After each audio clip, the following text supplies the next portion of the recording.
Okey, bismillahirrahmanirrahim. Ada pertanyaan di atas ni, iaitu satu ekor lembu dibahagi pada 7 bahagian. Tapi ni situasi yang berlaku lah, dan banyak tempat juga berlaku. 6 bahagian dah ada nama, seorang satu nama.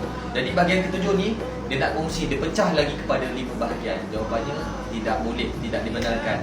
Sebab 7 lembu, seekor lembu tu hanya 7 bahagian. Yang itu kecuali dia beranggapan satu rumah, kan, satu rumah ada 5 orang, dikumpulkan seorang RM100, andai kata satu bahagian RM500.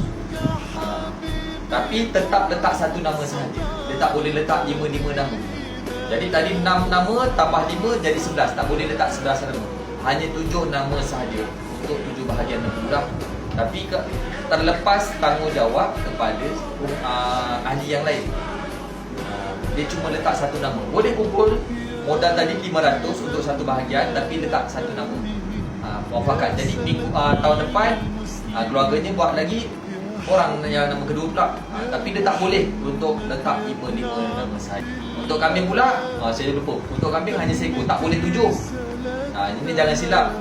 والحبيب مسك الختام طول حياتي وفي صلاتي بدعى اصلي وراه